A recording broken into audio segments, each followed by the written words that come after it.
నమస్తే, welcome to Telugu రాజ్యం. ప్రస్తుతం మనతో పాటు ఉన్నారు సీనియర్ జర్నలిస్ట్ కుమ్మినేని శ్రీనివాస్ గారు ఉన్నారు. సార్ నమస్తే. సార్, ముఖ్యంగా ఏపీ విషయానికి వస్తే ఏపీలో లిక్కర్ స్కామ్ అనేది ఇప్పుడు సంచలనంగా మారిన పరిస్థితి. ఈ వ్యవహారంలో ధనంజయ రెడ్డి, అదేవిధంగా కృష్ణమోహన్ రెడ్డి, గోవిందప్పను సిట్ అరెస్ట్ చేసిన పరిస్థితి. ఇందులో ఒకవేళ గోవిందప్ప అప్రూవర్గా మారారు, ఒకవేళ ఆయన జగన్మోహన్ పేరు చెప్తే ఏంటి పరిస్థితి? చెప్తారని ఎందుకు అనుకోవాలి? ఇప్పటివరకు చెప్పినట్టుగా ఎక్కడ రాలేదు. అందుకే ఎల్లో మీడియాలో ఆధారాలు దొరకలేదు అని కూడా రాశారు. నాకు ఆశ్చర్యం వేస్తుంది ఏంటంటే, ఆధారం ఉన్న కేసులన్నీనేమో ఏమి లేనట్టుగా తోసేస్తున్నారు.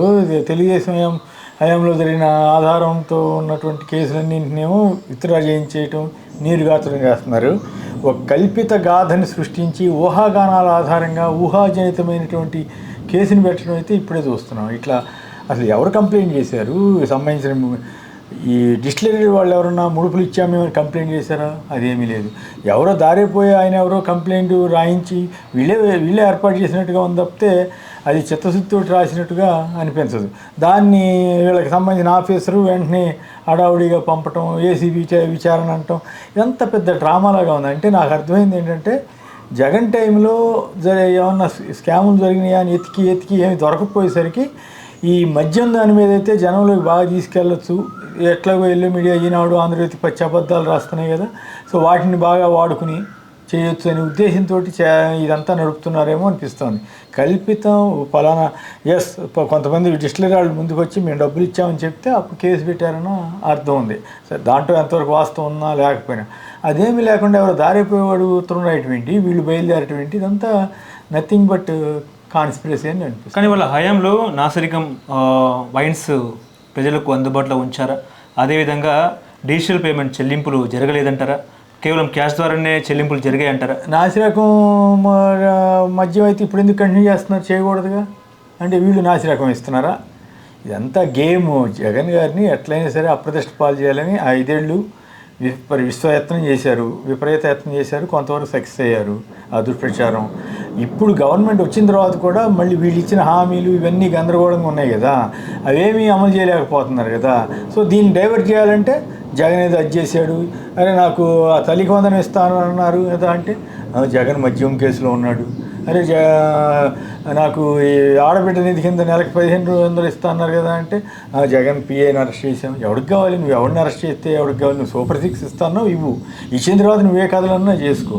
సో ఇదంతా నథింగ్ బట్ డ్రామా అని నాకు అనిపిస్తుంది. ఓకే, ఇటీవల లోకేష్ గారు ప్రధానమంత్రి మోడీని కూడా కలవడం జరిగింది. సో ఇదే వ్యవహారం మీద ఆయన కలిసి ఉండొచ్చు అనుకోవచ్చా? ఏం కాదు, ఆ మధ్య విజయవాడ వచ్చినప్పుడు అమరావతికి ప్రైమ్ మినిస్టర్తో మర్యాద కోసం సరదాగా వచ్చి కలవచ్చు కదా అంటాం, ఈయన అపాయింట్మెంట్ తీసుకుని వెళ్ళటం, ఇదంతా జరిగింది తప్ప దీనికి ఏమి పెద్ద ప్రాధాన్యత ఉండకపోవచ్చు. అయితే ఆ సందర్భంలో ఎట్లా జగన్ గారి దాకా వెళ్తాము మేము, మీరు ఓకే చేయండి అని అడిగారేమో. బట్ నా దగ్గర అట్లాంటి సమాచారం ఏం లేదు. రాజకీయాల్లో జరుగుతుంటాయి కాబట్టి అట్లా అనుకోవచ్చు తప్ప ఖచ్చితంగా దానికోసం వెళ్ళాడని అనుకోవడానికి లేదు. అయితే చంద్రబాబు గారు ఇప్పుడు ఈ మధ్య 4 రోజుల క్రితం అమిత్ షాని కలిసారు, మళ్ళీ రేపు కలుస్తారంట.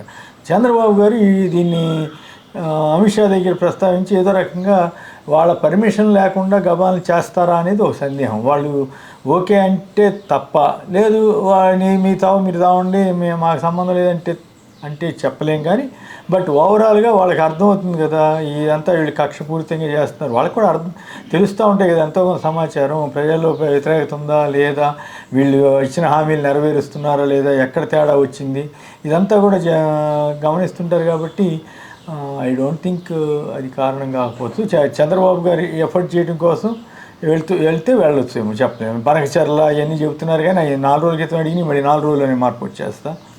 అంటే గత ప్రభుత్వ హయాంలో 90,000 కోట్ల మద్యం సరఫరా జరిగితే అందులో 3,200 కోట్లు అవినీతి జరిగింది, హవాలా రూపంలో మనీ లాండరింగ్ జరిగింది, దుబాయ్కి డబ్బును తరలించారు అని చెప్పేసి ఒక చర్చ నడుస్తుంది. ఎంతవరకు కరెక్ట్ అంటారు? చర్చ మీ దోషిన చర్చ నడుపుకోండి. మీరు నిజంగా ఆధారం దొరకాలి కదా. ఉదాహరణకి స్కిల్ స్కామ్ కేసు ఉంది, చంద్రబాబు గారిని అరెస్ట్ చేశారు ఆ కేసులో. దాంట్లో ఏంటి, ఫస్ట్ స్టేట్ గవర్నమెంట్ టేకప్ చేయలేదు ఆ కేసు. ఎన్ఫోర్స్మెంట్ డైరెక్టరేట్ వాళ్ళు కనిపెట్టి సిమెన్స్ దగ్గర నుంచి, అసలు సిమెన్స్ కాకుండా నకిలీ సిమెన్స్ తోటి డీల్ చేసి దాదాపు 3,300 కోట్లకు సంబంధించి 300 కోట్లు చెప్పబెట్టకుండా వితౌట్ ఎనీ సరైన ఇది లేకుండా చేశారని, ఆ డబ్బు మనీ లాండరింగ్ జరిగిందని వాళ్ళు అనుమానించారు. ఆ తర్వాత స్టేట్ గవర్నమెంట్ కూడా టేకప్ చేస్తే దాంట్లో కొన్ని ఆధారాలు దొరికినాయి సిఐడి వాళ్ళు. దాని ప్రకారం కొన్ని షెల్ కంపెనీలకి ఈవెన్ నాకు గుర్తున్నంత వరకు ఈవెన్ టీడీపీ ఆఫీస్ అకౌంట్లో కూడా ఆ డబ్బు కొంత వచ్చిందనేది సిఐడి ఆ రోజుల్లో ఎస్టాబ్లిష్ చేసినట్టు గుర్తు.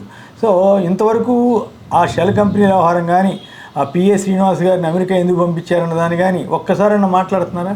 మేము తప్పు చేయలేదని ఇప్పటివరకు ఎప్పుడని చెప్పారా? మేము అసలు అక్రమానికే పాల్పడలేదని ఎక్కడ చెప్పలా.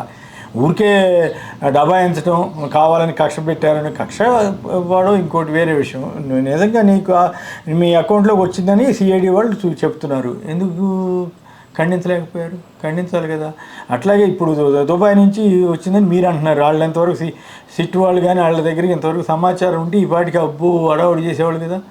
ఇప్పటికే ఈడీకి పంపించేశారు. మరి ఈడీ వారు గతంలో చంద్రబాబు గారి మీద అనేక కేసులు ఉన్నప్పుడు ఈడీ టేకప్ చేయమంటే ఒక్కదాన్ని కూడా టేకప్ చేయాలి. వాళ్ళు డిక్లేర్ చేశారు 2,000 కోట్లు చంద్రబాబు గారి పిఎస్ ఇంట్లో అక్రమాలతో పట్టుకున్నాం 2,000 కోట్లే.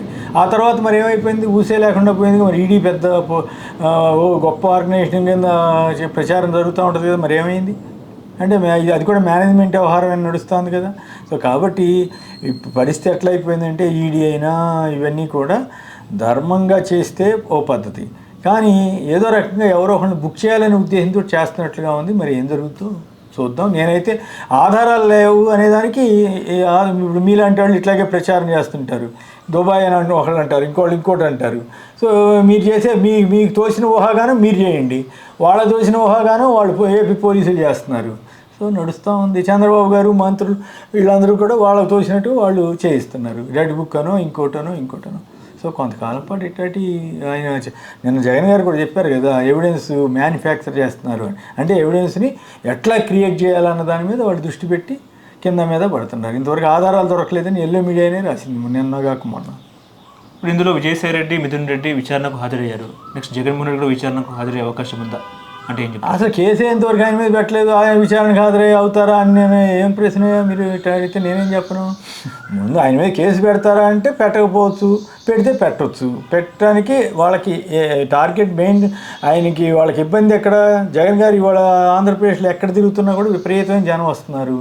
అది చంద్రబాబు గారు వీళ్ళంతా వెళ్ళినప్పుడు ఎక్కడో చోట నిరసన వస్తూ ఉంది. మా సూపర్ 6 ఏమైందని అడుగుతున్నారు. సోషల్ మీడియాలో విపరీతంగా జరుగుతూ ఉన్నాయి చర్చలు దీని మీద. ఏంటి మాకు అది ఇవ్వలేదే, ఇది ఇవ్వలేదే, ఇదేంటి కూటమి ప్రభుత్వం అంటే ఊరికే వాళ్ళని అరెస్ట్ చేయటమైనా ఇట్లాంటి. సో దీన్ని కవర్ చేయడం కోసం ఇవన్నీ ప్రచారం తప్ప జగన్ గారి మీద ఏమాత్రం ఆధారం ఉన్నాయి ఇప్పటికి వదిలేవాళ్ళ. ఎట్లా కొట్లా ఇరికించాలనే తాపత్రయంతో పడుతున్నట్టుగా ఉంది. దానికి విజయసాయి రెడ్డి గారు ఏదో రాజకేశిరెడ్డి మీద కోపంతో ఏదో చెప్పినట్టున్నాడు. ఆయన ఏమనుకుని ఉంటాడు, బహుశా నన్ను కేసులో పెట్టర్లే సాక్షిగా పెట్టుకుని ఏదో చేస్తారంటున్నారు. వాళ్ళకి దయాదాక్షిణ్యాలు ఉండవన్న సంగతి ఇప్పుడు అర్థమై ఉంటుంది. ఆయన్ని కూడా కేసులో నిందితుడిగా పెట్టారు. కాకపోతే అరెస్ట్ చేయలేదంటేనే దాని అర్థం కుమ్మక్కైనట్లే కదా. వాళ్ళు అట్లా పెట్టి ఆయన్ని అట్లా బెదిరించో ట్రాప్లో పెట్టి ఉంచినట్లే కదా. సో ఇవన్నీ ఆల్ ఇన్ ది గేమ్ అనుకోవటమే. అసలు మొత్తానికి ఈ మద్యం సరఫరా గత ప్రభుత్వ హయాంలో ఎంత కమ్మింది, ప్రభుత్వంకి లాభం ఎంత వచ్చింది అంటే ఏం చెప్తారు సార్? నేను చెప్పేది ఏంది, లెక్కలే ఉన్నాయి కదా. నేను అట్లాంటి లెక్కలన్నీ నేను దగ్గరేసి కూర్చోను కదా. నాకేం అవసరం? గతంలో అంతకుముందు వచ్చిన ఇన్కమ్ కంటే మద్యం ద్వారా 25,000 కోట్ల వరకు వచ్చింది. ఈ తర్వాత చంద్రబాబు అప్పుడంతా గవర్నమెంట్ పరంగా జరిగింది.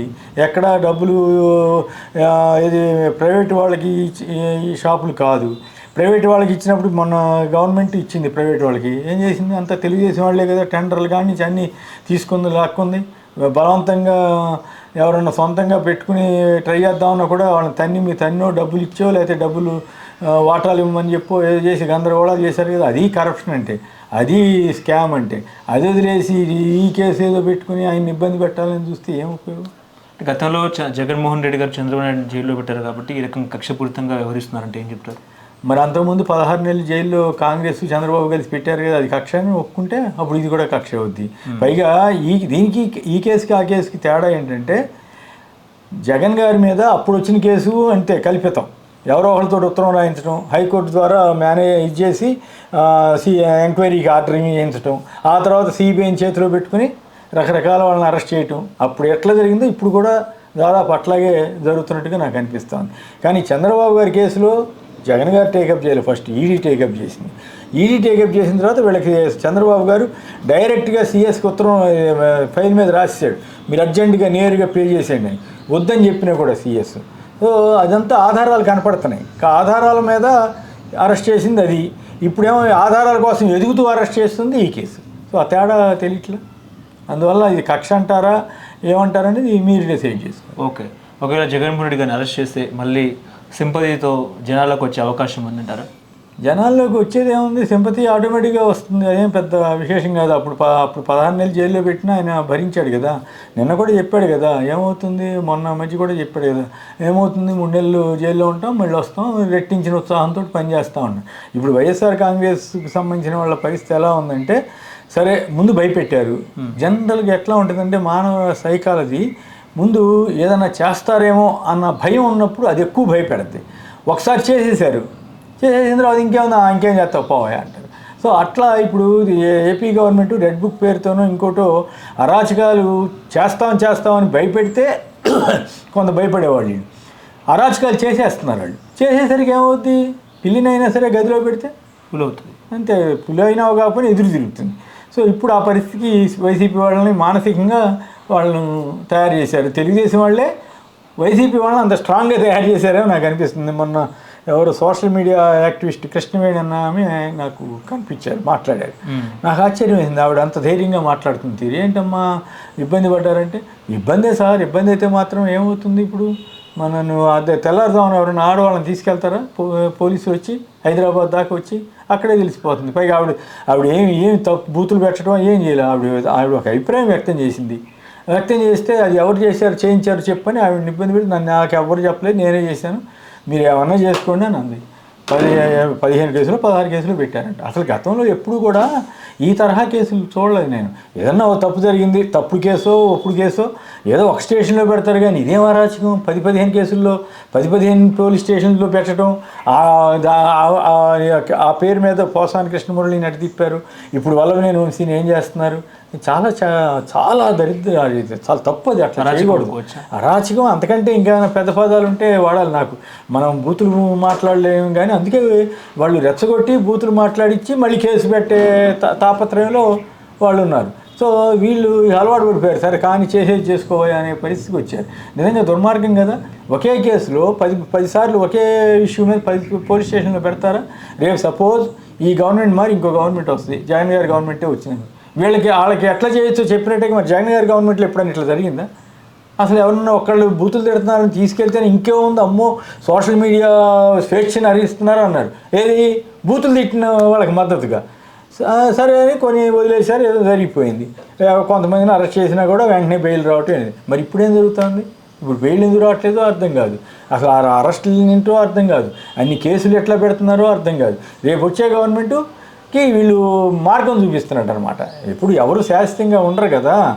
ఈ గవర్నమెంట్ ఓహో ఇది ఈ ఐడియాస్ అన్నీ బాగానే ఉన్నాయి, పెట్టు పలానా వాళ్ళ రెడ్ బుక్ సరే పెట్టు, వాళ్ళ మీద 10 కేసులు 20 కేసులు, వీళ్ళ ఈ నియోజకవర్గంలో నన్ను వేధించారా, పెట్టు 20, మా మనోభావాలు దెబ్బతిని. ఎప్పుడో 5 ఏళ్ల క్రితం 10 ఏళ్ల క్రితం ఏదో అన్నాడని చెప్పి 10 ఏళ్ల తర్వాత మనోభావాలు దెబ్బతింటాయంటే అది పెట్టిన కంప్లైంట్ ఇచ్చినాడు కన్నా ఉండాలి, పోలీసుల కన్నా ఉండాలి.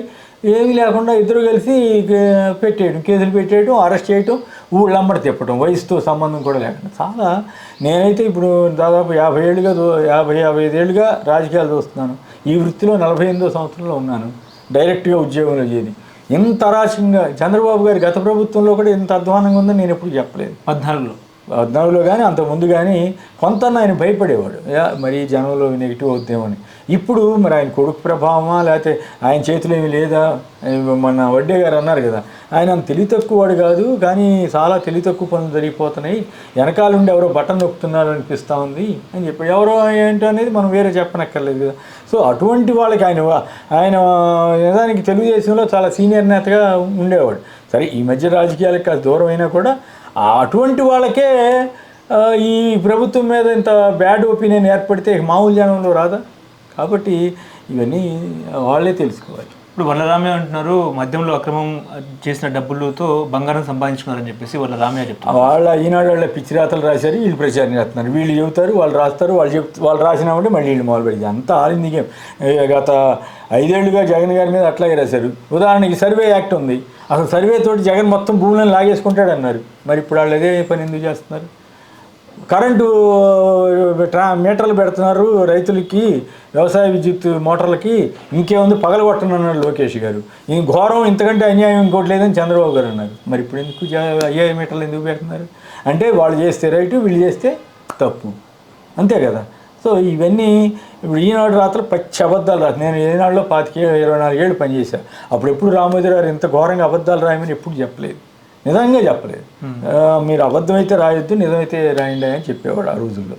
తర్వాత తీరా చూస్తే గత 5 ఏళ్లుగా కానీ ఆయన జీవించిన చివరి దశలో చాలా ఘోరంగా ఆయన ఎట్లా అయిపోయాడంట అని నాకు బాధ అనిపిస్తుంది. ఇప్పుడైతే ఇక అసలు ఇక ఆకాశమే వద్దు, అన్ని అబద్ధాలు. ఇళ్ళమ్మడు కదా మొన్న అదేది సెకి విద్యుత్ ఒప్పందం ఉందంట. ఎందుకంటే ఇప్పుడు జగన్ గారి మీద కోపం ఉందనుకో, నువ్వు బట్టలోడు తీసుకెళ్తే నీకే నష్టం కదా, నీ పరువే పోతుంది కదా. దాంట్లో జగన్ గారి మీద కోపం ఉండి వాళ్ళు ఏం రాస్తారు, ₹2.49 కొంటేనేమో లంచం వచ్చినట్టంట. చంద్రబాబు గారు ₹4.60 కొంటేనేమో అసలు లంచాలతో లేకుండా చాలా నిజాయితీగా కొన్నట్టంట. ఏమన్నా బుద్ధి జ్ఞానం ఉంటే అట్లా రాస్తామా? అట్లా చెప్తా హేతుబద్ధత ఉండాలి కదా. ఆయో సెకి ఎండీని కేంద్ర ప్రభుత్వం వేరే కారణాలతోటి పదవిని తొలగిస్తే జగన్ గారికి లింక్ పెట్టి రాసి వాళ్ళ ద్వేషం తీర్చుకున్నారు. కానీ తద్వారా ఏమైంది, వాళ్ళ పరువు పోయింది. వాళ్ళే సమాజం ముందు బట్టలోడు తీసుకుని వాళ్ళ పరువు వాళ్ళు బాగొట్టుకున్నారు. జర్నలిజం విలువల్ని కొంతనే కాపాడాలి కదా. నువ్వు రాసేదానికి అర్థం ఉండాలి, హేతుబద్ధత ఉండాలి. నువ్వు రాస్తుంటే చదివితే ఇది వాస్తవేనేమో అన్నట్లుగా ఉండాలి, కానీ మరీ పచ్చిగా రాయకూడదు. కానీ దురదృష్టం వాళ్ళు ఈ 50 ఏళ్ళు దాటిన తర్వాత ఈ రకంగా పతనం అవుతారు. సూపర్ 6 అమల్లో భాగంగా రేపు ఆగస్టు 10వ తారీఖున ఏపీలో ఫ్రీ బస్ సౌకర్యం ఎట్లా చూస్తారు సార్? ఆగస్టు 15 అని అంటున్నారు, కరెక్టే. ఇస్తే ఒక హామీ కొంత ఇప్పటికైనా నెరవేర్చినట్లు అవుద్ది. అయితే దానికి ఏ లిటిగేషన్ పెడతారు? ఆ మధ్య చెప్పారు కదా, అసెంబ్లీలో కౌన్సిల్లో చెప్పారు, జిల్లా వరకే ఇస్తారా, నిజంగానే రాష్ట్రం అంతా ఇస్తారా? రాష్ట్రం అంతా ఇస్తే కొంతవరకు ఒప్పుకోవాలి. అయితే ఈ ఏడాది 3 నెలల కాలం ఎగ్గొట్టినట్లే కదా. దాదాపు వాళ్ళు ఈనాడు వాళ్ళ లెక్క ప్రకారమే దాదాపు 4,500 కోట్లు మహిళలకి బాకీ పడ్డట్టేగా చంద్రబాబు గారు పవన్ కళ్యాణ్ కలిసి. సో బస్ ప్రయాణం ఎప్పటి నుంచి ఇవ్వాలి? తెలంగాణలో మొదటి రోజే ఇంప్లిమెంట్ చేశారు, కర్ణాటకలో వెంటనే ఇంప్లిమెంట్ చేశారు. మరి ఇక్కడ సంవత్సరం 3 నెలలు ఆపారంటే ఆ మేరకు నష్టం చేసినట్లే కదా, మహిళలకి జరిగింది కదా. కాబట్టి జరుగుద్దా లేదా అనేది అప్పుడే చెప్పలేము. ఇప్పుడు ఎన్ని వాయిదాలు వేశారు? సెప్టెంబర్ అన్నారు, అక్టోబర్ అన్నారు, డిసెంబర్ అన్నారు, జనవరి అన్నారు, మళ్ళీ ఇప్పుడు ఉగాది అన్నారు, తర్వాత ఇప్పుడు ఆగస్టు అంటున్నారు. చూద్దాం. కడప జిల్లాలో మహానాడు ఎట్లా చూడొచ్చు? ఈ మహానాడుని 3 రోజుల మహానాడు ఉంది, రాష్ట్రంలో అది ఒక భాగం. వైనాడు పులివెందులు అని కూడా చెప్తున్నారు. పెట్టుకోమనండి, ఎవరొద్దంటారు? ఇప్పుడు కుప్పంలో వీళ్ళు ప్రోగ్రామ్ పెట్టుకుంటే వీళ్ళు ఏమన్నా ఆపుతారా? అది వైసీపీ వాళ్ళు పెట్టుకోవట్లేదా? పెట్టుకుంటారు, వాళ్ళు పెట్టుకుంటారు. మహానాడు అంటే వాళ్ళు అక్కడికి వెళ్ళి జగన్ గారికి కంచుకోవట్ లాంటివి అంటున్నారు కాబట్టి అక్కడికి వెళ్ళి నిజానికి మొన్న అక్కడ కూడా అన్నీ తెలుగుదేశం గెలిచింది, 2-3 తప్ప. కాబట్టి తెలుగుదేశం వాళ్ళు ఇప్పుడు అక్కడికి వెళ్ళి షో చేయటం వల్ల కొత్తగా కలిసి వచ్చేది ఏమి ఉంటుందని నేను అనుకోను. కాకపోతే ఇప్పుడు అక్కడ తెలుగుదేశం వాళ్ళు చేస్తున్న, తెలుగుదేశం బీజేపీ వాళ్ళు చేస్తున్న అరాచకాలను ఆపితే, ఇప్పుడు ఆయన ఎవరో ఆదినారాయణ రెడ్డి గారు ఎన్ని సిమెంట్ ఫ్యాక్టరీలు ఆయన వల్ల మూతపడినాయి, దెబ్బతిన్నాయి. మళ్ళీ దాని మీద సీఎం రమేష్ గారే కంప్లైంట్ చేశారు కదా. అట్లాగే కడప లోకల్ ఎమ్మెల్యే మీద ఎన్ని రకాల విమర్శలు వస్తూ ఉన్నాయి. వాటిని సరి చేసుకుని నువ్వు మహానాడే పెట్టుకో, ఇంకేదన్నా పెట్టుకో. ఆ పక్కనే ఆళ్ళగడ్డ ఆవిడట అసలు చికెన్ల మీద మీకే తెలుసు కదా. తర్వాత పార్టీలో సైతం పార్టీ వాళ్ళు తన వ్యతిరేక గ్రూప్ వాళ్ళకి ఏదైనా పదవి ఇస్తే ఆవిడ ఆళ్ళగడ్డ కూడా రానివ్వదంట. సో తర్వాత తాడిపత్రిలోకి మాజీ ఎమ్మెల్యేనే రానివ్వరంట. ఆ ఎస్పీ గారు మహానుభావుడు, నేను నీకు రక్షణ కల్పించలేని వైసీపీ మాజీ ఎమ్మెల్యేతో అంటాడు. ఇదే నా గవర్నమెంట్, ఇట్లాగే నా గవర్నమెంట్ నడిపేది. అదే జగన్ టైంలో ఏదైనా చిన్నది జరిగితే ఇంత పెద్ద భూతార్థంతో రాసేవాళ్ళు కదా, ఏదన్నా చిన్నది జరిగితే. అప్పుడు అసలు ఏం జరగలేదు, ఇట్లా శుభ్రంగా ఎవరి పని వాళ్ళు చేసుకున్నారు. వీళ్ళు రాసిన అబద్ధాలను రాసినా కూడా ఆయన ఏం చేయలేదు. చంద్రబాబు గారు సైకో అని అదని నానా బూతులు తిట్టినా కూడా వాళ్ళు లోకేష్ కానీ పవన్ కళ్యాణ్ ఊరి మీద కేసులు కూడా లేవు. మరి ఇప్పుడు నువ్వు అంటే కేసు, ఆ అంటే కేసు. రోడ్ ఇప్పటం అప్పుడు చూశారు కదా, పవన్ కళ్యాణ్ గారు కారు ఎక్కి గందరగోళం చేశాడు, కేసు పెట్టవచ్చు దాని మీద, పెట్టలేదు. అప్పుడు ఇప్పుడు అడ్డుకున్నారని చెప్పి ఇప్పుడు ఏదైనా గొడవ జరుగుతుంటే సహజంగానే రోడ్డు మీదకి వెళ్తారు. మీరు రోడ్డు మీదకి వచ్చి అడ్డుకున్నారని చెప్పి కేసులు పెట్టేస్తున్నారు వైసీపీ వాళ్ళు. సో ఇదంతా మంచిది కాదు సమాజానికి, ప్రజాస్వామ్యానికి. దేనికి ఇప్పుడు మన తిరువురులో ఏం చేశారు, కౌన్సిలర్లు మొత్తం వైసీపీ వాళ్ళు ఉంటే తెలుగుదేశం చైర్మన్ ఎట్లా అవుతారు? వాళ్ళు రాలేదు కాబట్టి, వాళ్ళు పార్టీ మారలేదు కాబట్టి వాళ్ళని అసలు లోపలికే రానివరా? దీని ప్రభుత్వం అంటారా, దీని పోలీస్ వ్యవస్థ అంటారా? ఏదో ఆలోచించుకోవాలి. ఈ స్థాయికి వచ్చిన తర్వాత చంద్రబాబు గారు ఇప్పుడు గొప్ప అవకాశం ఆయనకి. ఈ టర్మ్ కంప్లీట్ అయితే 18 ఏళ్ళు. ఈ లోపే లోకేష్ గారికి బాధ్యత తప్పుకుంటారా లేదా అనేది మనం చెప్పదాలం. కానీ ఒకవేళ ఇంత సుదీర్ఘమైన సర్వీస్ ఉన్న ముఖ్యమంత్రి కూడా ఈయనొక్కడే ఆ తెలుగు వారికి సంబంధించి. అలాంటి గొప్ప అవకాశం వచ్చినప్పుడు హుందాగా ఉండాలి, పద్ధతిగా ఉండి మంచిగా చేసుకోవాలి తప్ప ఆయన మొత్తం మరి లోకేష్ గారికి అప్పచెప్పేశారా లేకపోతే ఈయనే నిజంగా చేస్తున్నారో తెలియదు. కానీ చాలా అప్రతిష్ట పాలవుతున్నాడు. చాలా ఇప్పుడు ఒక వయసు పెరిగిన కొద్దీ గౌరవం పెరగాల, మంచి పేరు తెచ్చుకోవాలా.